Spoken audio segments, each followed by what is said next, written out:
السلام علیکم ورحمۃ اللہ تعالی وبرکاتہ۔ الحمد للہ رب العالمین والعاقبۃ للمتقین والصلاة والسلام علی سید الانبیاء والمرسلین وعلى آلہ واصحابہ اجمعین، اما بعد فاعوذ باللہ من الشیطان الرجیم، بسم اللہ الرحمن الرحیم۔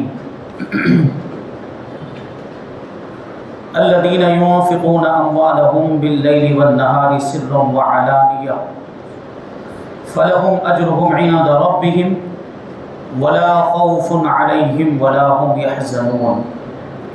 صدق اللہ مولانا العظیم وصدق رسولہ النبی الامین المتین الکریم، ونحن على ذلك لمن الشاہدین والشاکرین والذاکرین والحامدین والحمد للہ رب العالمین۔ آئیے ہم اور آپ اپنے دستور کے مطابق سب سے پہلے حضور سرور کائنات، فخر موجودات، باعث تخلیق کائنات، احمد مجتبی محمد مصطفیٰ صلی اللہ علیہ وسلم کی مقدس بارگاہ میں درود و سلام کا ہدیہ پیش کریں اور پڑھیں۔ اللہم صلی علی سیدنا و مولانا محمد معدن الجود والکرم وآلہ الکرام وابنہ الکریم وبارک وسلم، صلاۃ و سلاما علیک یا رسول اللہ صلی اللہ تعالی علیہ وسلم۔ عزیزان ملت اسلامیہ، جیسا کہ آپ سب جانتے ہیں کہ آج ہم اور آپ یہاں پر امیر المؤمنین، خلیفۃ المسلمین، اسلام کے چوتھے خلیفہ، مولا کائنات، شیر خدا، مشکل کشا، حضرت سیدنا علی مرتضیٰ کرم اللہ وجہہ الکریم کی بارگاہ میں خراج عقیدت پیش کرنے کے لیے جمع ہوئے ہیں۔ اللہ تبارک و تعالی ہماری اس محفل کو اپنی بارگاہ میں قبول فرمائے اور آخرت میں اس محفل کو ہمارے لیے ذریعہ نجات بنائے۔ جو کچھ بھی بیان ہو اس پر ہم سب کو عمل کرنے کی توفیق عطا فرمائے۔ مولا کائنات رضی اللہ تعالیٰ عنہ کے نام کے ساتھ ایک جملہ لگتا ہے، دعائیہ جملہ، اسی سے ہم شروعات کریں۔ کیا بولتے ہیں؟ حضرت علی کرم اللہ وجہہ الکریم۔ دوسرے صحابہ کرام کا ہم نام لیتے ہیں تو کیا کہتے ہیں؟ رضی اللہ تعالی عنہ۔ لیکن یہ مولا کائنات کی خصوصیت ہے کہ ان کے نام کے ساتھ یہ جملہ لگتا ہے خاص طور پر۔ اور کون سا جملہ ہے؟ کرم اللہ وجہہ الکریم۔ یہ صرف مولا کائنات کی خصوصیت، یہ آپ کے نام کے ساتھ ہی لگتا ہے۔ اس کا معنی کیا ہوتا ہے؟ اس کا مطلب کیا ہوتا ہے؟ کرم اللہ تعالی وجہہ الکریم کا مطلب یہ ہوتا ہے کہ اللہ تبارک و تعالیٰ ان کی پاکیزہ ذات کو مزید پاکیزگی اور شرافت عطا فرمائے۔ یہ کرم اللہ وجہہ الکریم کا مطلب ہوتا ہے۔ اب سوال یہ ہے کہ یہ مولا کائنات کے نام کے ساتھ ہی کیوں لگتا ہے اور یہ آپ کی خصوصیت کیسے بن گیا؟ اس کی بنیادی وجہ یہ ہے کہ مولا کائنات رضی اللہ تعالیٰ عنہ جب پیدا ہوئے کچھ عرصہ گزرا تو مکہ مکرمہ میں قحط پڑ گیا، اور ظاہر سی بات ہے ابو طالب ان کے حضور پر بہت سارے احسانات۔ حضور پاک صلی اللہ علیہ وسلم کی عمر اس وقت 30 سال کی تھی جب مولا کائنات پیدا ہوئے۔ اس وقت حضور کی عمر 30 سال کی تھی۔ ام المؤمنین حضرت خدیجہ الکبریٰ رضی اللہ تعالی عنہا سے نکاح ہو چکا تھا۔ مولا کائنات کو حضور پاک صلی اللہ علیہ وسلم نے ابو طالب سے لے لیا کہ علی کو مجھے دے دو، میں اس کی پرورش کروں گا۔ بچپن ہی سے مولا کائنات حضور پاک صلی اللہ علیہ وسلم کی تربیت میں رہے۔ آنکھ کھولی تو حضور پاک صلی اللہ علیہ وسلم کا نورانی چہرہ سامنے تھا، اور بچپن ہی سے حضور پاک صلی اللہ علیہ وسلم کی پیاری اداؤں کو، حضور کی عادتوں کو، حضور کے اخلاق و کردار کو دیکھا اور یہ ساری چیزیں مولا کائنات نے سیکھی، اور حضور پاک صلی اللہ علیہ وسلم کی تربیت اور آپ کی صحبت کی برکت سے مولا کائنات نے کبھی بھی شرک نہیں کیا، کبھی بھی کفر نہیں کیا۔ اللہ تبارک و تعالیٰ نے حضور کی تربیت کی برکت سے مولا کائنات کو کفر و شرک سے محفوظ رکھا اور شرافت عطا فرمائی، پاکیزگی عطا فرمائی، کرامت عطا فرمائی۔ اسی وجہ سے آپ کے نام کے ساتھ کرم اللہ تعالی وجہہ الکریم لگتا ہے۔ یہ مولا کائنات کی شان ہے۔ اور ایسے بات کریں تو مولا کائنات کی بڑی خصوصیات ہیں، بڑی فضیلتیں ہیں۔ مولا کائنات رضی اللہ تعالیٰ عنہ اسلام کیسے لائے؟ یہ ہم روایت سنتے ہیں کہ بچوں میں سب سے پہلے ایمان لانے والے مولا کائنات، اور ام المؤمنین حضرت خدیجہ الکبریٰ کے تعلق سے بھی روایت ملتی ہے۔ تو یہ سب روایتیں جو ہیں سب سے پہلے ایمان لانے والی شخصیات کے تعلق سے جو روایتیں ہیں، ہمارے امام اعظم ابو حنیفہ رضی اللہ تعالیٰ عنہ نے ان ساری روایتوں میں اس طرح تطبیق دی ہے کہ عورتوں میں سب سے پہلے ایمان لانے والی ام المؤمنین حضرت خدیجہ الکبریٰ رضی اللہ تعالیٰ عنہا، اور آزاد مردوں میں سب سے پہلے ایمان لانے والے سیدنا صدیق اکبر رضی اللہ تعالیٰ عنہ، اور غلاموں میں حضرت زید ابن حارثہ رضی اللہ تعالیٰ عنہ، اور بچوں میں مولا کائنات علی مرتضیٰ کرم اللہ وجہہ الکریم۔ آپ کی عمر 10 سال کی تھی یا 8 سال کی تھی؟ اعلیٰ حضرت رضی اللہ تعالیٰ عنہ نے ایک رسالہ لکھا ہے تنزیہ المکانۃ الحیدریہ، اس میں لکھا ہے کہ 8-10 سال کی عمر تھی۔ روایتوں کا اختلاف ہے، 8 سال کی عمر کا بھی ذکر ہے، 10 سال کی بھی عمر کا ذکر ہے۔ یہ کوئی بہت بڑی عمر نہیں ہوتی ہے، لیکن اللہ تبارک و تعالیٰ کا بڑا فضل ہوا مولا کائنات پر، اور یہ بھی حضور کی تربیت کی ہی برکت تھی، حضور کی صحبت ہی کی برکت تھی۔ واقعہ کیا ہوا کہ ایک رات کو مولا کائنات حضور کے کاشانۂ نبوت کے اندر ہی رہتے تھے، رات کو آنکھ کھل گئی تو کیا دیکھا؟ حضور پاک صلی اللہ علیہ وسلم اور ام المؤمنین حضرت خدیجہ الکبریٰ رضی اللہ تعالیٰ عنہ نماز پڑھ رہے تھے۔ اب بچوں کے معاملہ آپ جانتے ہیں، بچے جب کوئی نئی چیز دیکھتے ہیں تو سوال پوچھتے ہیں۔ بچوں کو جب کوئی چیز عجیب لگتی ہے، اس سے پہلے انہوں نے نہ دیکھی ہو تو اس کے بارے میں پوچھتے ہیں۔ تو مولا کائنات 8 سال کی عمر ہے، پوچھ لیا یہ آپ دونوں کیا کر رہے تھے؟ حضور کو اور حضرت خدیجہ الکبریٰ کو نماز پڑھتے ہوئے دیکھا تو مولا کائنات نے پوچھا کہ یہ آپ دونوں کیا کر رہے تھے؟ تو حضور پاک صلی اللہ علیہ وسلم نے ارشاد فرمایا کہ یہ اللہ کا وہ دین ہے جسے اللہ تبارک و تعالیٰ نے اپنے لیے پسند فرما لیا ہے، اور مجھے اسی دین کی تبلیغ کرنے کے لیے رسول بنا کر بھیجا ہے۔ تو میں تمہیں ایک اللہ کی طرف بلاتا ہوں، ایک اللہ کی عبادت کی طرف بلاتا ہوں، تم کلمہ پڑھ کے مسلمان ہو جاؤ۔ مولا کائنات نے اس وقت تو جواب نہیں دیا، اور اس وقت یہ کہا کہ میں اپنے والد ماجد سے پوچھ کر بتاؤں گا۔ حضور پاک صلی اللہ علیہ وسلم کو راز کا فاش ہونا منظور نہیں تھا، اس لیے ارشاد فرمایا کہ علی ابھی کسی کو مت بتانا، ابھی اس بارے میں کسی سے کچھ مت کہنا۔ لیکن اللہ تبارک و تعالیٰ نے مولا کائنات کے دل میں ہدایت کا چراغ روشن کر دیا تھا، ایمان کی شمع روشن فرما دی تھی۔ رات کو تو وہ کلمہ نہیں پڑھے، لیکن صبح کو حضور پاک صلی اللہ علیہ وسلم کی بارگاہ میں حاضر ہوئے اور کلمہ پڑھ کے مسلمان ہو گئے۔ یہ مولا کائنات۔ اب یہاں سے حضور پاک صلی اللہ علیہ وسلم کی وفاداری اور حضور پاک صلی اللہ علیہ وسلم کے ساتھ مولا کائنات کی جانثاری دیکھیں۔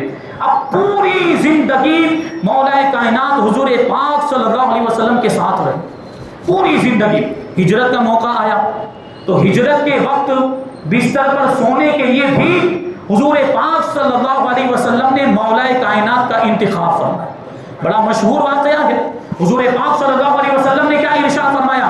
علی ہم ہجرت کر کے مدینہ جا رہے ہیں، تم ہمارے بستر پر لیٹے رہنا اور صبح کو اٹھنا، مکہ والوں کی جو جو امانتیں ہمارے پاس ہیں وہ امانتیں ان کو سپرد کرنا، اور تم بھی مدینے چلے آنا۔ اب دیکھیں مولا کائنات رضی اللہ تعالیٰ عنہ، معلوم ہے کہ کفار منصوبہ بندی کر چکے ہیں، کفار حضور پاک صلی اللہ علیہ وسلم کو قتل کرنے کا ارادہ بنا چکے ہیں، ساری پلاننگ ہو چکی ہے۔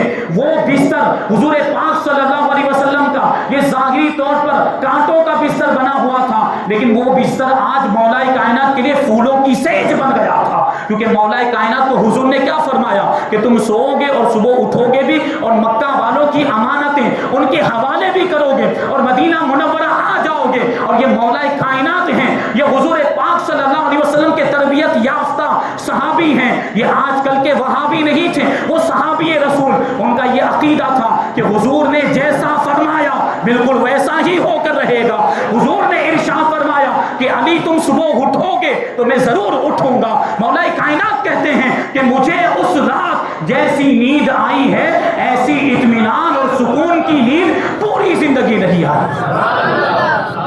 ہجرت کر کے پھر مدینہ منورہ پہنچ گئے، اور مدینہ منورہ کے اندر آپ کو معلوم وہ واقعہ جب مہاجرین صحابہ مدینہ منورہ آ گئے تو اب ظاہر سی بات اپنا گھر بار اپنا کاروبار سب کچھ چھوڑ کے آئے تھے، اب یہاں مدینہ منورہ میں نئے، تو انصار صحابہ کرام نے مہاجرین صحابہ کی مدد فرمائی، اور اسی بنیاد پر ان کو انصار کہا جاتا ہے۔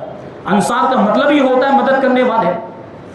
اب حضور پاک صلی اللہ علیہ وسلم نے یہ کیا کہ ایک انصاری صحابی کو بلایا اور ایک مہاجر صحابی کو بلایا، اور دونوں کے درمیان مواخات کا عقد قائم فرمایا، یعنی بھائی چارہ قائم فرمایا۔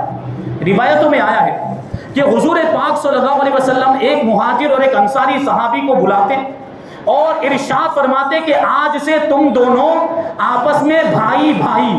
تو روایتوں میں یہ آیا کہ ان دونوں کے درمیان ایسی محبت پیدا ہو جاتی حضور کے الفاظ کی برکت سے جیسی محبت سگے بھائیوں کے بھی درمیان نہیں ہوا کرتی تھی، ایسی محبت پیدا ہوتا ہے۔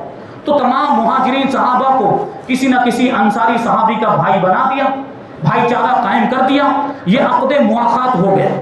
لیکن حضرت علی کا کسی کو بھائی نہیں بنایا، حضور نے مولا کائنات کا کسی کو بھائی نہیں بنایا۔ مولا کائنات رونے لگ گئے، روتے روتے حضور پاک صلی اللہ علیہ وسلم کی بارگاہ میں حاضر ہوئے۔ یا رسول اللہ صلی اللہ تعالی علیہ وسلم، آپ نے سب کو کسی نہ کسی کا بھائی بنایا، سارے مہاجرین کے لیے کسی نہ کسی انصاری کو بھائی کے طور پر منتخب فرمایا، لیکن میرا کسی کو بھائی نہیں بنایا آپ نے۔ یا رسول اللہ میرے لیے بھی کسی بھائی کا انتخاب فرما دیتے اور میرا بھی کسی کے ساتھ یہ بھائی چارہ قائم فرما دیتے، یہ عقد مواخات فرما دیتے۔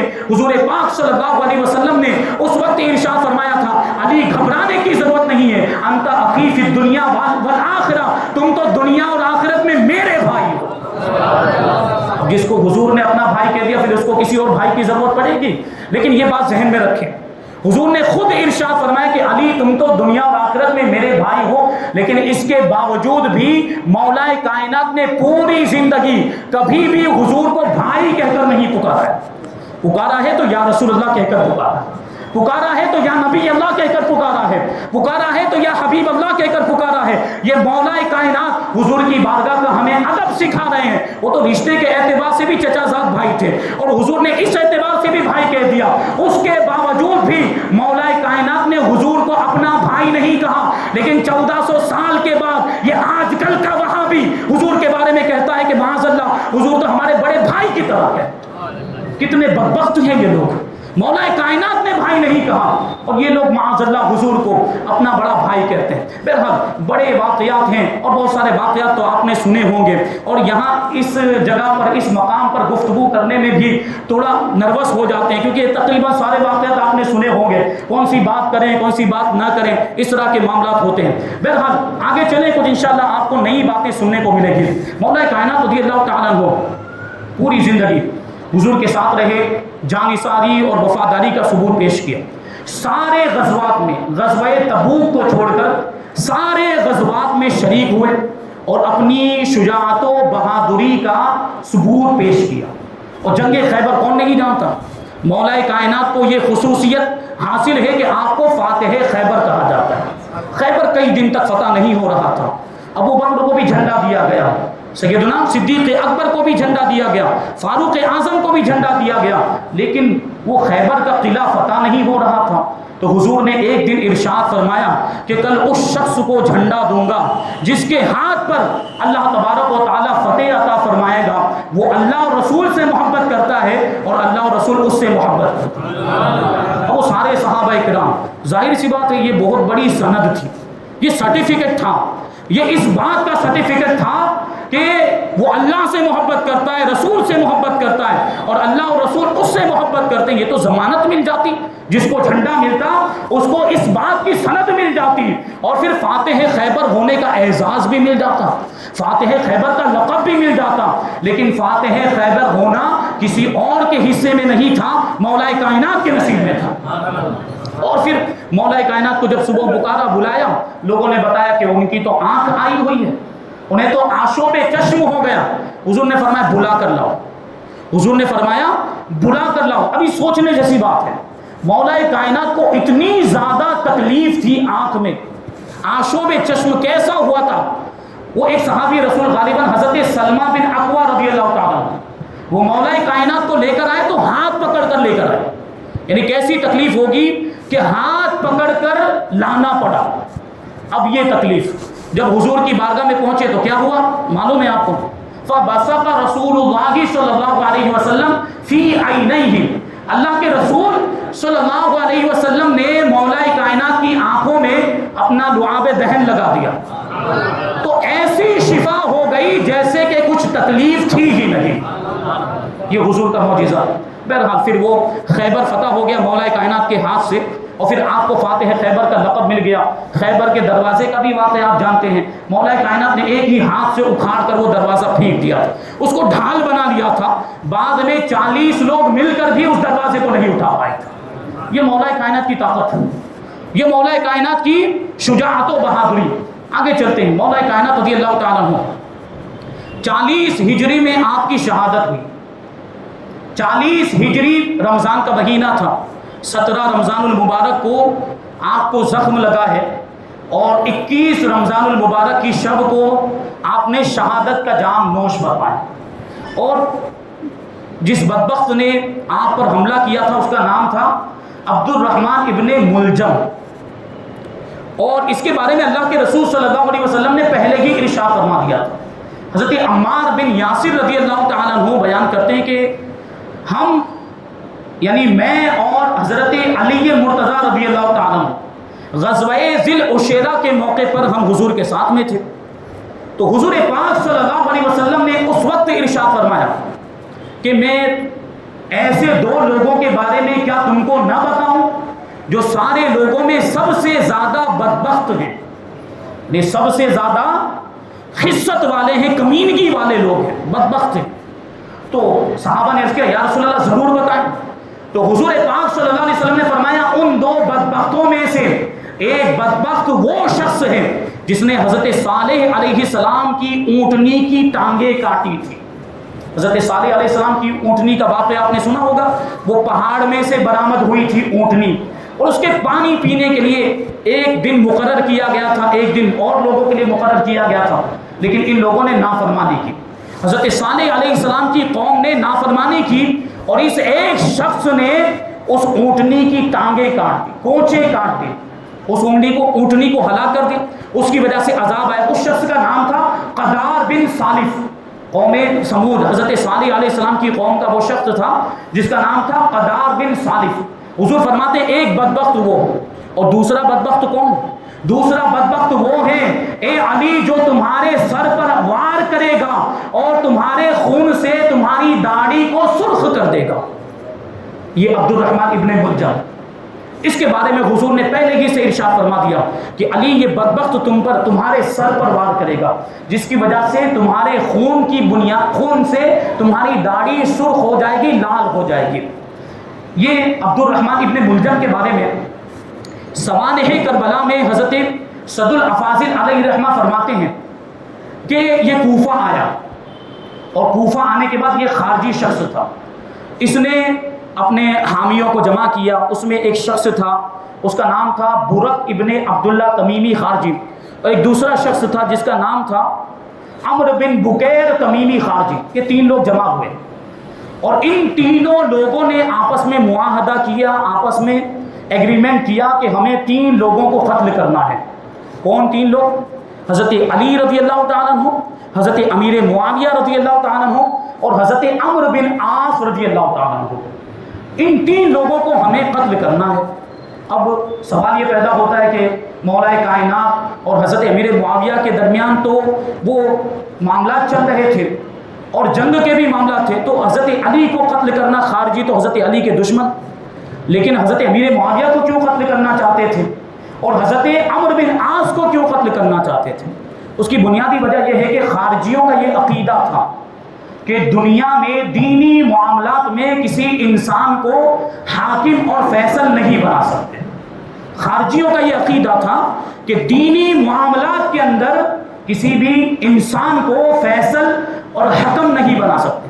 اور حضرت امیر معاویہ اور حضرت علی کے درمیان جو کچھ بھی معاملات ہوئے تھے مشاجرات، اس میں آخر میں کیا ہوا تھا؟ حضرت ابو موسیٰ اشعری رضی اللہ تعالیٰ عنہ اور حضرت عمرو بن عاص رضی اللہ تعالیٰ عنہ کو حکم بنایا گیا تھا، ان کو فیصل بنایا۔ تو خارجیوں کا یہی اعتراض تھا، اس لیے وہ حضرت علی کے بھی مخالف ہو گئے، حضرت امیر معاویہ کے بھی دشمن بن گئے، اور حضرت عمرو بن عاص چونکہ ان کو حکم بنایا گیا تھا ان کے بھی قتل کے در پہ ہو گئے اور یہ قتل کی پلاننگ بنائی۔ تو یہ جو عبد الرحمن ابن ملجم تھا، اس نے اپنے ذمے لیا کہ میں حضرت علی کو قتل کروں گا، معاذ اللہ۔ یہ عبد الرحمن ابن ملجم حضرت علی کی وہ ذمہ داری اس نے لے لی۔ اور ایک روایت میں آیا ہے، مستدرک کے اندر یہ روایت موجود ہے کہ یہ عبد الرحمن ابن ملجم بدبخت یہ ایک خارجیہ عورت کے عشق میں مبتلا ہو گیا تھا۔ ایک خارجیہ عورت، اہل بیت کی دشمن، اس عورت کے عشق میں مبتلا ہو گیا تھا۔ اب یہ عشق مجازی کیا کیا کرواتا ہے آپ دیکھیں۔ اس عورت کے وصال کا جب یہ طالب ہوا، شادی کرنے کا اس نے پیغام دیا، تو اس عورت نے کیا کہا؟ اس عورت نے کہا کہ تمہیں مہر کے طور پر مجھے 3000 درہم دینے پڑیں گے اور مہر کے طور پر ہی حضرت علی کو قتل کرنا پڑے گا۔ وہ خارجیہ نے یہ شرط رکھی تھی، وہ خارجی عورت۔ اب وہ عشق میں مبتلا ہو گیا۔ یہ عشق مجازی دیکھیں انسان کو کہاں تک لے جاتا ہے۔ اب وہ اس عورت کو پانے کے لیے معاذ اللہ امیر المؤمنین مولا کائنات کو قتل کرنے کے لیے تیار ہو گیا۔ اب وہ کوفہ آیا اور سارے خارجیوں کو جمع کیا، اس نے سب کو اپنا ہم نوا بنایا، ساری پلاننگ اور منصوبہ بندی ہو گئی۔ مولا کائنات رضی اللہ تعالیٰ عنہ کی جو شہادت ہوئی وہ 40 ہجری میں ہوئی، 40 ہجری کے رمضان کے مہینے میں۔ اور وہ رمضان کا جو مہینہ، اس میں مولا کائنات کی کیفیت کیا تھی میں آپ کو بتاؤں۔ مولا کائنات رضی اللہ تعالیٰ عنہ شروع ہی سے، جب سے رمضان کا مہینہ اسٹارٹ ہوا تھا، آپ ایک دن امام حسن کے یہاں افطار کرتے، ایک دن امام حسین کے یہاں افطار کرتے تھے، اور ایک دن حضرت عبداللہ ابن جعفر کے یہاں پہ افطار کرتے۔ لیکن مولا کائنات یہ اس رمضان کی بات کر رہے ہیں جس رمضان میں آپ کی شہادت ہوئی۔ ایک دن حضرت امام حسن، ایک دن امام حسین، ایک دن حضرت عبداللہ ابن جعفر رضی اللہ عنہم کے یہاں آپ افطار کرتے، لیکن کہیں بھی 3 لقمے سے زیادہ تناول نہیں فرماتے، 3 لقمے سے زیادہ نہیں کھاتے۔ اور کم کھانے کی وجہ یہ بتاتے کہ مجھے یہ بات پسند ہے، مجھے یہ بات اچھی معلوم ہوتی ہے کہ جب میں اپنے رب سے ملاقات کروں تو میرا پیٹ خالی ہو۔ گویا کہ پہلے سے ہی پتہ چل گیا تھا کہ شہادت ہونے والی۔ میں یہ چاہتا ہوں کہ جب میں رب سے ملاقات کروں تو میرا پیٹ خالی ہو۔ اب وہ رات آ گئی، کون سی رات؟ شہادت والی رات۔ جس رات حملہ ہوا ہے اس رات میں مولا کائنات کی کیفیت، بار بار گھر سے باہر نکلتے ہیں، بار بار اپنے مبارک مکان سے باہر نکلتے ہیں، آسمان کی طرف نظر کرتے ہیں، اور پھر ارشاد فرماتے ہیں کہ اللہ تبارک و تعالیٰ نے جو ہم سے وعدہ فرمایا ہے اس وعدے کا وقت آ گیا۔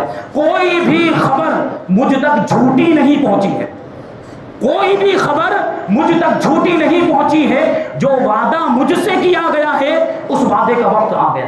مولا کائنات کو اپنی شہادت کی پہلے ہی سے خبر مل گئی تھی۔ اب ایک وہ جو 17 رمضان المبارک کیا، ایک روایت میں 19 رمضان المبارک بھی آیا۔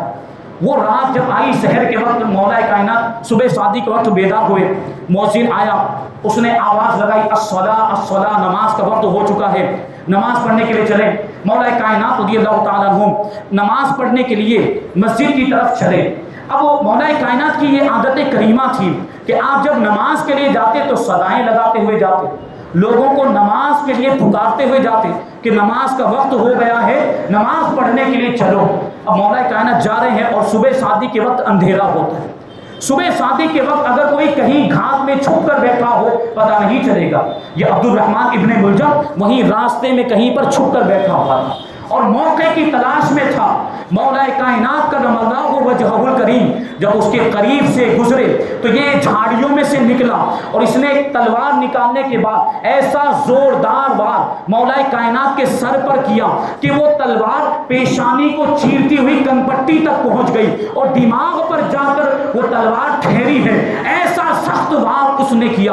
اب جب لوگوں کو پتا چلا فوراً سارے لوگ جمع ہو گئے اور عبد الرحمن ابن ملجم کو فوراً پکڑ لیا گیا۔ مولا کائنات کو وہ بڑا ہی شدید زخم لگا تھا، 2 دن تک آپ حیات رہے اور 21 رمضان المبارک کی شب میں آپ نے جام شہادت نوش فرمایا۔ یہ عبد الرحمن ابن ملجم بدبخت جس نے مولا کائنات پر وار کیا تھا، جس نے مولا کائنات پر تلوار چلائی تھی اور اسی کی وجہ سے مولا کائنات شہید ہوئے، اس کا انجام کیا ہوا ہے آپ دیکھیں۔ ایک طرف آپ نے سنا کہ عشق مجازی میں گرفتار تھا اور اس عورت کو حاصل کرنے کے لیے اس بدکار اور خارجیہ عورت اہل بیت کی دشمن اس کو پانے کے لیے مولا کائنات کو قتل کرنے کے لیے تیار ہو گیا تھا۔ اب اس کا انجام کیا ہوتا ہے؟ روایتوں میں آیا کہ بعد میں لوگوں نے اس کو قتل کر دیا، اس کی لاش کے ٹکڑے ٹکڑے کر دیے اور ٹکڑے کرنے کے بعد ایک ٹوکرے میں بھر کر اس کو آگ لگا دی۔ یہ بدبخت جل کر راکھ ہو گیا۔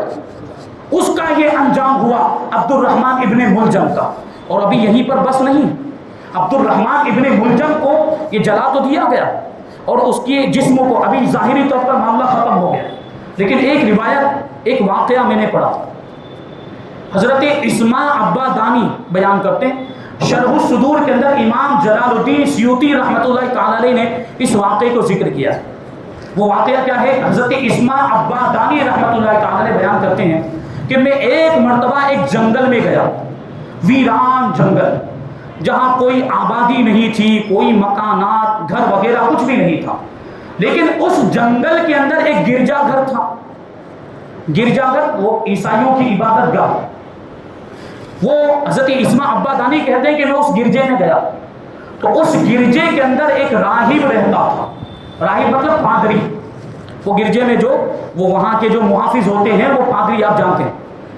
تو حضرت اسماع عبادانی کہتے ہیں میں نے اس پادری سے پوچھا کہ اس ویران مقام میں، اس ویرانے جنگل میں تم نے کوئی عجیب و غریب چیز دیکھی ہو تو مجھے بتاؤ۔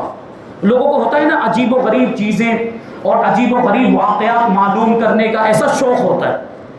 تو انہوں نے بھی پوچھا کہ ایسا کوئی واقعہ دیکھا ہو تم نے، کوئی عجیب و غریب بات دیکھی ہو تو مجھے بتاؤ۔ اب وہ پادری کہنے لگا ہاں ایک عجیب و غریب بات میں نے دیکھی۔ بولے کیا؟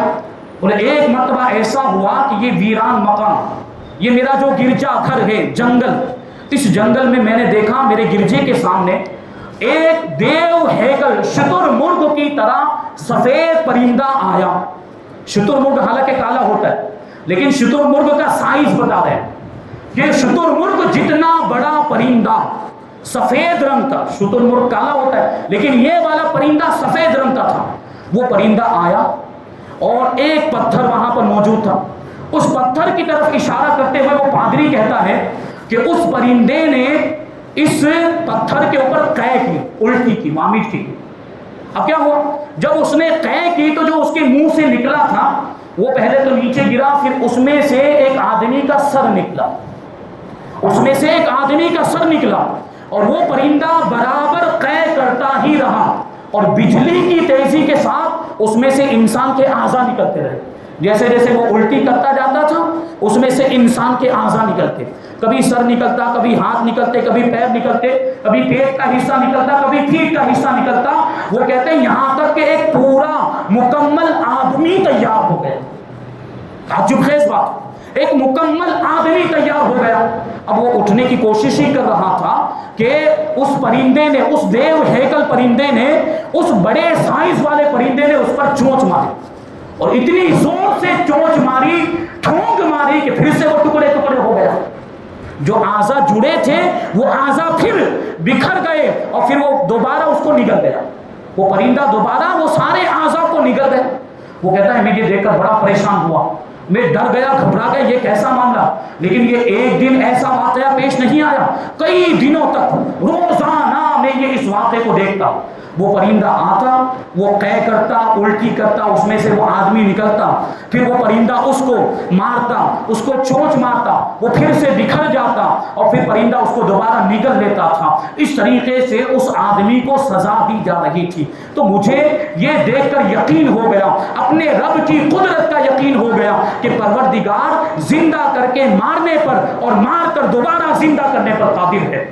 یہ واقعہ دیکھنے کے بعد مجھے یقین ہو گیا۔ لیکن ایک دن میں اس پرندے کے قریب گیا، جب وہ پرندہ آیا تو میں اس پرندے کے قریب گیا اور اس کی طرف متوجہ ہوا، اور متوجہ ہو کر میں نے کہا کہ اب کی بار جب وہ انسان نکلے، جب وہ آدمی اندر سے نکلے تو اس کو تم ٹھونگ مار کر، چونچ مار کر ٹکڑے مت کرنا، اس کو باقی رکھنا۔ مجھے اس کے ساتھ بات کرنی ہے، مجھے اس سے پوچھنا ہے کہ اس کا قصہ کیا ہے اور اس کے ساتھ کیا معاملہ ہوا، یہ کس جرم کی اس کو سزا مل رہی ہے، اور کیا اس کے ساتھ اس نے ایسا کیا عمل کیا ہے جس کی وجہ سے یہ پرندہ اس کو اس طرح سزا دے رہا ہے۔ اب کی بات وہ پرندے نے پھر الٹی کی، اور پرندے نے پہلے تو یہ کہا کہ میں اللہ تبارک و تعالیٰ کا فرشتہ ہوں، ساری بادشاہت اللہ ہی کے لیے ہے، اسی کے لیے بقا ہے، ساری چیزیں فنا ہو جانے والی ہے، اسی کی ذات باقی رہنے والی، میں اسی کا بھیجا ہوا فرشتہ ہوں، اور مجھے اس آدمی پر مسلط کیا گیا ہے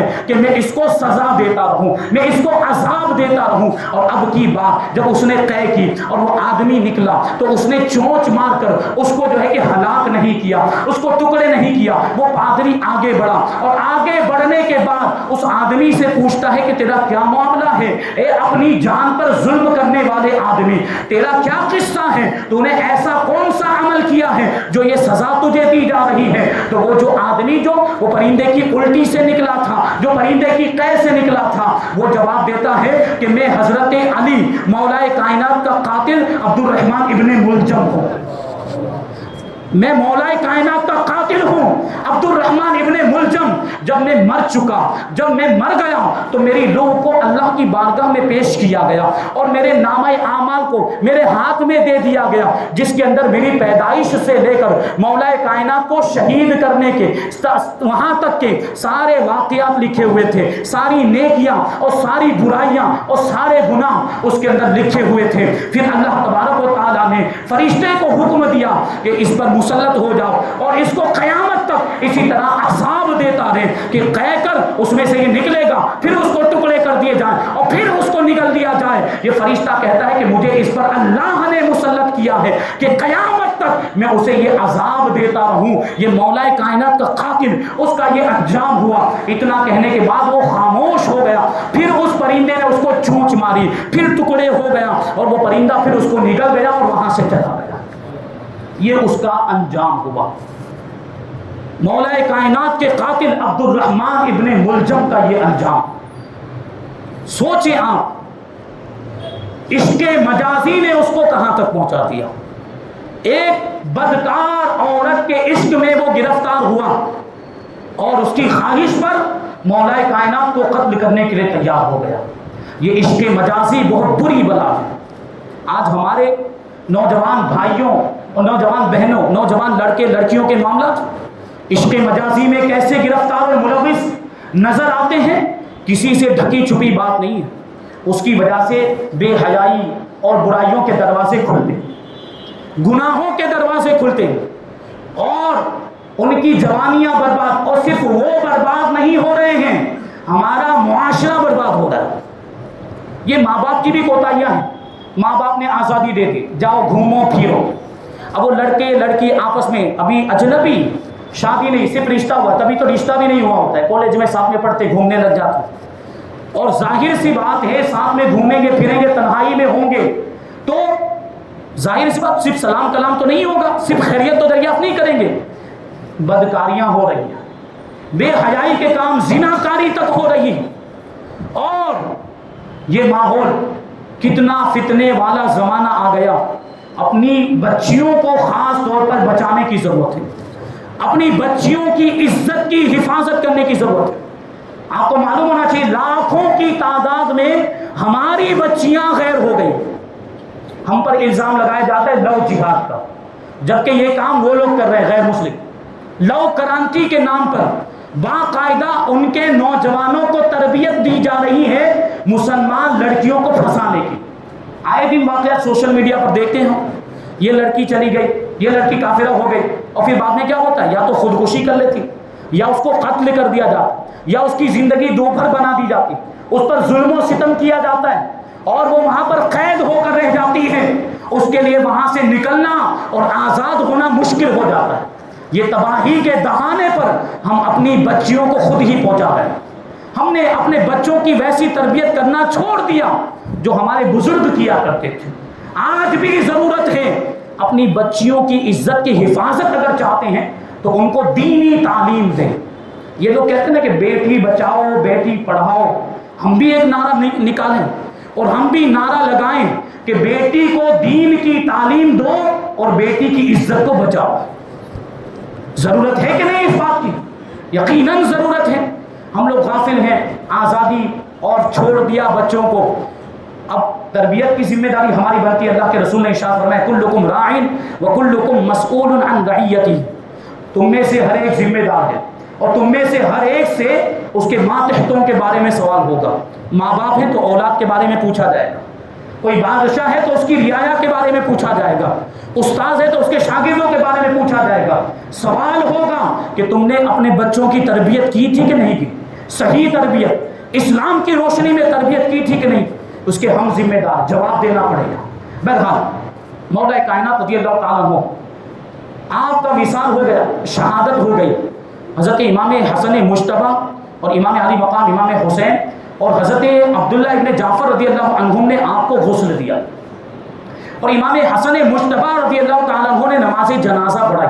تاریخ الخلفاء کے اندر صرف اتنا لکھا ہے کہ کوفہ کے اندر دفن کیا گیا، اور نجف شریف کا علاقہ بھی اسی میں آتا ہے۔ وہاں پر مولا کائنات رضی اللہ تعالیٰ عنہ کے جسد مبارک کو دفن کیا گیا۔ اور پھر آگے کی ہم بات کریں، مولا کائنات رضی اللہ تعالیٰ عنہ، ہمارا عقیدہ اہل سنت و جماعت کا عقیدہ کیا ہے؟ چوتھے خلیفہ۔ پہلے خلیفہ کون ہیں؟ سیدنا صدیق اکبر۔ دوسرے خلیفہ کون ہیں؟ فاروق اعظم۔ تیسرے خلیفہ کون ہیں؟ عثمان غنی۔ اور چوتھے خلیفہ مولا کائنات حضرت علی مرتضیٰ رضی اللہ تعالیٰ عنہ۔ یہ اہل سنت کا عقیدہ، یہ خلافت کی ترتیب ہے اور یہی افضلیت کی بھی ترتیب ہے۔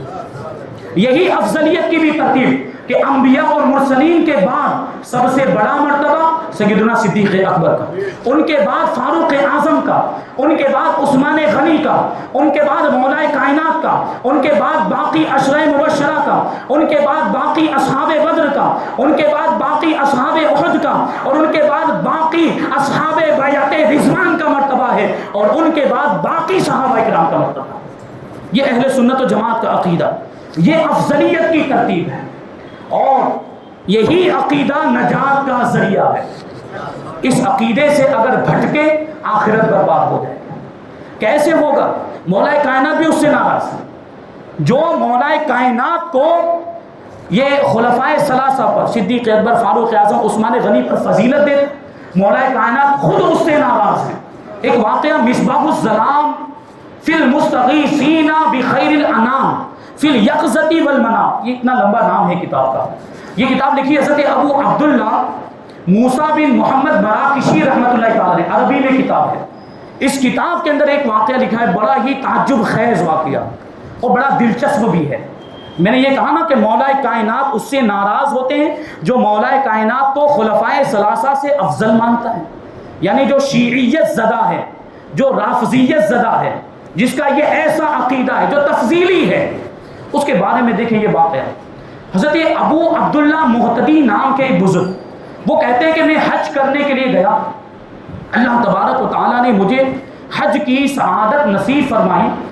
میں حرم میں پہنچا تو وہاں میں نے ایک خبر سنی، ایک آدمی کے بارے میں سنا کہ وہ پانی نہیں پیتا، پانی پیتا ہی نہیں، مطلب اس کو پیاس ہی نہیں لگتی، پیاس ہی نہیں لگتی، پانی پینے کی ضرورت ہی نہیں پڑتی۔ آپ کو تعجب ہو رہا ہے کہ نہیں ہو رہا؟ تو ان کو بھی تعجب ہوا۔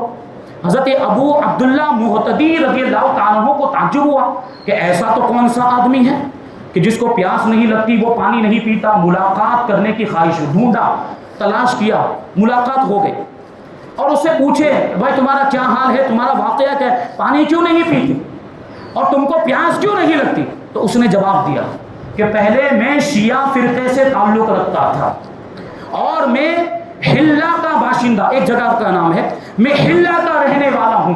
ایک رات کو میں نے خواب میں قیامت کا ہوش ربا منظر دیکھا۔ میں نے خواب میں دیکھا کہ قیامت قائم ہے، نفسی نفسی کا عالم ہے، ہر کوئی العطش کر رہا ہے، پیاس لگی ہے، پیاس لگی، ہر کوئی پانی کی تلاش میں ہے۔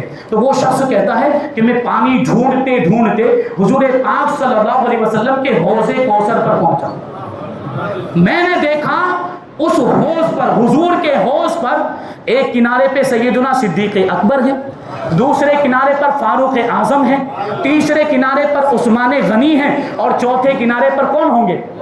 مولا کائنات حضرت علی مرتضیٰ رضی اللہ تعالیٰ عنہ۔ تو اب یہ تو حضرت علی سے محبت کرتا تھا، یہ تو حضرت علی کا چاہنے والا تھا۔ وہ کہتا ہے مجھے تو چونکہ حضرت علی پر بڑا ناز تھا اور میں حضرت علی کو خلفائے ثلاثہ سے افضل سمجھتا تھا، صدیق اکبر، فاروق اعظم، عثمان غنی رضی اللہ عنہم سے افضل سمجھتا تھا، اس لیے میں ان کے پاس نہیں گیا، میں سب سے پہلے کس کے پاس گیا؟ میں سب سے پہلے حضرت علی کے پاس گیا اور حضرت علی سے جا کر کہنے لگا کہ پیاس لگی ہے، پانی کا ایک جام پلا دیجئے، حضور کے حوض کوثر سے ایک جام پلا دیجئے۔ مولا کائنات نے منہ پھیر لیا، مولا کائنات نے پانی نہیں پلایا۔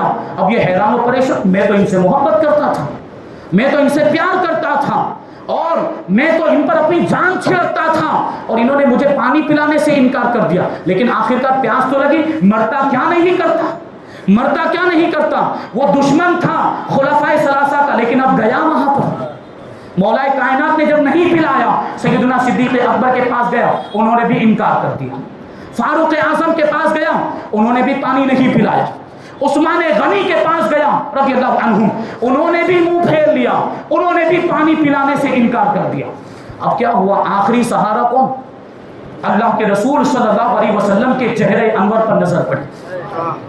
حضور پاک صلی اللہ علیہ وسلم کی بارگاہ میں حاضر ہوا اور حاضر ہونے کے بعد حضرت علی کی بات عرض کرتا ہے، یا رسول اللہ، علی کے پاس گیا پانی مانگنے کے لیے، لیکن علی نے پانی پلانے سے انکار کر دیا، علی نے منہ پھیر لیا، مجھے پانی نہیں دیا، مجھے کوثر کا جام نہیں دیا۔ اللہ کے رسول صلی اللہ علیہ وسلم نے ارشاد فرمایا، علی اس کو کیسے پانی پلا سکتے ہیں جو میرے صحابہ سے دشمنی رکھتا ہو؟ علی اس کو کیسے پانی پلا سکتے ہیں جو میرے صحابہ سے بغض رکھتا ہو؟ یہ آدمی کہتا ہے کہ مجھے اپنے عقیدے کی خرابی کا یقین ہو گیا، مجھے یقین ہو گیا کہ میرا عقیدہ غلط ہے۔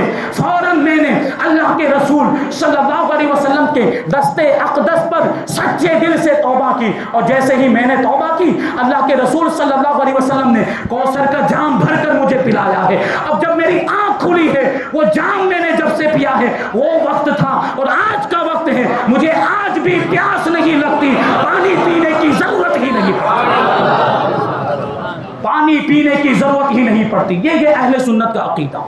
علی بھی اس سے ناراض ہیں جو حضرت علی کو خلفائے ثلاثہ سے افضل کہتا ہے، وہ پانی بھی نہیں پلائیں گے، سوچیں آپ، پانی بھی نہیں۔ یہ مولا کائنات رضی اللہ تعالیٰ عنہ کی شان ہے۔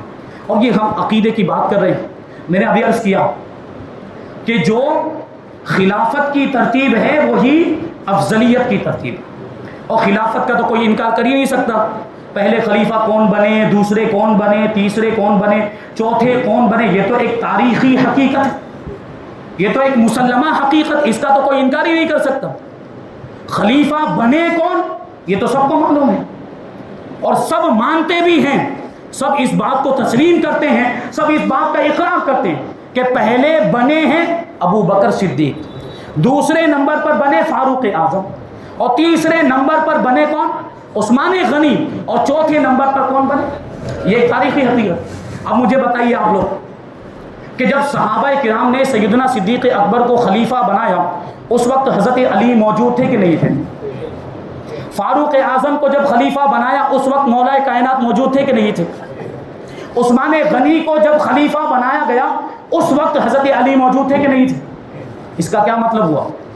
اس کا مطلب یہ ہوا کہ مولا کائنات نے بھی ان تینوں کو خلیفہ برحق مانا ہے، مولا کائنات نے خود ان کو خلیفہ تسلیم کیا ہے، اور مولا کائنات نے خود ان کو اپنے سے افضل مانا ہے۔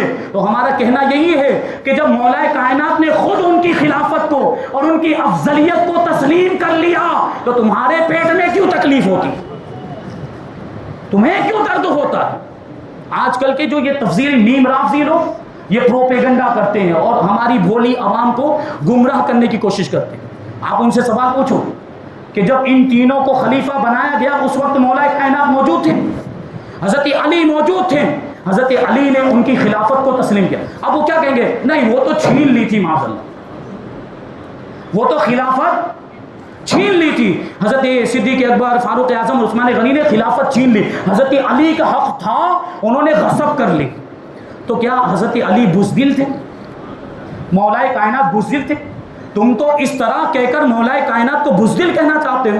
خدا کا شیر کبھی بزدل نہیں ہو سکتا، شیر خدا بزدل نہیں ہو سکتا، جس کی بہادری اور شجاعت کی مثالیں دی جاتی ہیں، جس کو فاتح خیبر کہا جاتا ہے، جس نے اپنے ایک بازو سے خیبر کا دروازہ اکھاڑ کر پھینک دیا ہو، وہ بزدل نہیں ہو سکتا۔ اور تم تو جس کو ماننے کا دعویٰ کر رہے ہو اور جس سے محبت کا دعویٰ کر رہے ہو اسی کو بزدل کہہ رہے ہو۔ اس کا تو یہی مطلب ہو گیا نا کہ چھین لی اور انہوں نے چھیننے دی، انہوں نے چھیننے دی، اس کا مطلب یہ ہوا۔ تو اس اعتبار سے تو مولا کائنات بزدل ہوئے۔ ہمارا یہ عقیدہ نہیں ہے، انہی کے عقیدے سے ثابت ہو رہا ہے۔ ہم تو حضرت علی کی شجاعت و بہادری کے گن گاتے ہیں، ہم تو حضرت علی اور مولا کائنات رضی اللہ تعالیٰ عنہ کی شجاعت و بہادری کے واقعات ہم سناتے ہیں، ہم تو مانتے ہیں، لیکن ان کے عقیدے کے مطابق مولا کائنات کا بزدل ہونا ثابت ہو رہا ہے۔ اور ایک بات ذہن میں رکھیے، یہاں پر ایک جملہ دے رہا ہوں آپ کو، اگر یہ تینوں خلیفہ حق پر نہ ہوتے، سیدنا صدیق اکبر، فاروق اعظم اور عثمان غنی، اگر یہ خلیفہ بننے کے حقدار نہ ہوتے تو مولا کائنات بننے دیتے، شیر خدا بننے دیتے؟ جب حضرت امیر معاویہ سے جنگ ہو سکتی ہے تو ابو بکر سے جنگ کیوں نہیں ہو سکتی؟ مولا کائنات اور حضرت امیر معاویہ کا جو معاملہ ہے اس میں حق پر مولا کائنات تھے، اس میں حق پر حضرت علی تھے، اس لیے جنگ ہوئی۔ اب وہ بھی مشاجرات صحابہ کی بات، اس کے بارے میں بھی اہل سنت کا عقیدہ ہے کہ ہم سکوت اختیار کریں گے، ہم خاموشی اختیار کریں گے۔ ہمارا عقیدہ یہ کہ مولا کائنات حق پر تھے، مراتب کا بڑا فرق ہے۔ ہمارے امام نے فیصلہ کر دیا، ہمارے امام نے 4 لائن میں قلم توڑ کے رکھ دیا۔ ہمارے امام کیا کہتے ہیں؟ فرق مراتب بے شمار، مولا کائنات اور حضرت امیر معاویہ کی بات کرتے ہیں، فرق مراتب بے شمار، حق بدست حیدر کرار، یعنی حق مولا کائنات کے ہاتھ میں ہے، حق بدست حیدر کرار، مگر معاویہ بھی ہمارے سردار، مگر معاویہ بھی ہمارے سردار، تاہم ان پر بھی کار فجار، یعنی ان کی شان میں گستاخی کرنا یہ گنہگاروں کا طریقہ، یہ بدبختوں کا طریقہ ہے، یہ اپنی آخرت تباہ و برباد کرنے والوں کا طریقہ ہے۔ تو ہم حضرت امیر معاویہ کی بھی شان میں گستاخی کو برداشت نہیں کریں گے ہرگز۔ وہ صحابی رسول کاتب وحی، ان کی شان میں بھی گستاخی برداشت نہیں کی جائے گی۔ اہل سنت و جماعت کا عقیدہ، سارے صحابہ ہمارے سروں کے تاج۔ یہ جو آج کل کے جو کچھ لوگ آئے نیم رافضی تفضیلی معاذ اللہ، یہ صحابہ کرام پر تبرہ کرتے ہیں، معاذ اللہ صحابہ کرام کی شان میں گستاخیاں کرتے ہیں، صحابہ کرام کو برا بھلا کہتے ہیں، یہ صحابہ کرام کو غیر معتبر ثابت کرنے کی کوشش کرتے ہیں۔ یہ یہودیوں کی سازش ہے، یہ یہودیوں کا کام یہ لوگ کر رہے ہیں۔ کیوں؟ اس سے ہوگا کیا کہ صحابہ کی شخصیات اگر غیر معتبر ہو گئی تو پورا دین اسلام ہی غیر معتبر ہو جائے گا، کیونکہ اسلام ہمارے تک کس کے ذریعے سے پہنچا ہے؟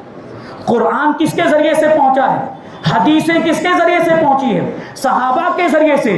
صحابہ ہی غیر معتبر تو پھر قرآن بھی غیر معتبر ہو جائے گا، پھر حدیثیں بھی غیر معتبر ہو جائے گی۔ یہ ان کا منصوبہ ہے، یہ ان کی سازشیں ہیں، اور ان کی سازشوں کو یہ لوگ تفصیلی کامیاب کرتے ہوئے نظر آ رہے ہیں۔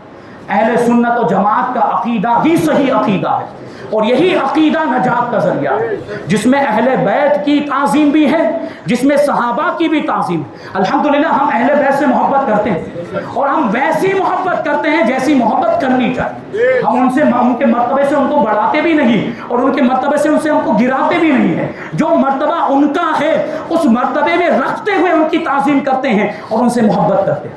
جبکہ ان کا معاملہ کیا ہے؟ شیعہ لوگوں کا معاذ اللہ حضرت علی کو خدا بھی کہہ دیا.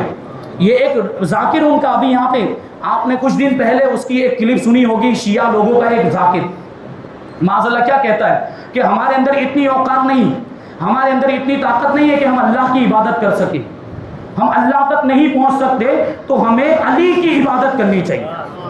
علی کو خدا کے دیا، شرک ہوا کہ نہیں ہوا؟ اور ان کے اندر ایک فرقہ ایسا ہے، شیعہ لوگوں کے اندر ہی ایک فرقہ ہے جو معاذ اللہ حضرت علی کو کافر کہتا ہے. اس فرقے کا نام ہے کاملیہ، اور وہ معاذ اللہ سارے صحابہ کو بھی کافر کہتے ہیں. ان کا ایک عقیدہ یہ ہے کہ سارے صحابہ کافر ہیں. کیوں؟ کیونکہ خلافت حضرت علی کا حق تھا، صحابہ نے حضرت علی کو نہیں دیا تو سارے صحابہ کافر ہو گئے. یہ عقیدہ. اور دوسرا عقیدہ اس سے زیادہ خطرناک کہ خلافت حضرت علی کا حق تھا، حضرت علی نے نہیں مانگی تو حضرت علی بھی کافر ہے. یہ دیکھیں، کنواں کھودا، اس کنویں میں خود ہی گر گئے. چاہتن راہ چاہ در پیش. کنواں کھودنے والے کے سامنے خود ہی کنواں ہوتا ہے، اس کو بچنا پڑتا ہے. ان لوگوں نے کنواں کھودا دوسروں کو گرانے کے لیے اور خود ہی اس میں گر گئے. حضرت علی کی محبت کا دعویٰ، اور جس کی محبت کا دعویٰ اسی کو کافر کر. کہ حضور نے فرمایا تھا علی تمہاری محبت میں کچھ لوگ گمراہ ہو جائیں گے تو تمہاری دشمنی میں کچھ لوگ گمراہ ہو جائیں گے. دشمنی میں گمراہ ہونے والے خارجی اور محبت میں گمراہ ہونے والے شیعہ. اہل سنت و جماعت کا مذہب ہی نجات پانے والا مذہب ہے، یہی اعتدال والا مذہب ہے، یہی درمیانی مذہب ہے، اور یہی صحیح مذہب ہے، یہی صحیح عقیدہ ہے. تو یہ بات ہوئی. مولا کائنات رضی اللہ تعالیٰ عنہ نے بھی وہ تینوں خلفاء کی خلافت کو تسلیم کیا. مولا کائنات اس وقت موجود تھے، مولا کائنات نے بھی بیعت کی. اس کا مطلب یہ ہے کہ آپ نے تینوں خلفاء کو اپنے سے افضل مانا اور خلافت کا حقدار مانا، تسلیم کیا ہے، اقرار کیا. تبھی تو، ورنہ تو جنگ ہوتی وہاں پر بھی، جیسے حضرت امیر معاویہ کے ساتھ جنگ ہوئی وہاں پر بھی ہونی چاہیے تھی. اہل سنت و جماعت کا عقیدہ یہی ہے، اور یہی خلافت کی ترتیب ہے. یہی عقیدہ رکھیے پوری زندگی، اور یہی عقیدہ اپنے بچوں کو بھی سکھائیے. اسی عقیدے پر مر جائیں تو نجات پا جائیں گے، اور اسی عقیدے پر اپنے بچوں کو رکھیں، اپنے بچوں کو بھی تلقین کریں کہ وہ اپنے آنے والی نسلوں کو بھی یہی عقیدہ سکھائیں، کیونکہ یہی عقیدہ نجات کا ذریعہ ہے. بہرحال اور بھی بہت ساری باتیں بیان کی جا سکتی ہیں.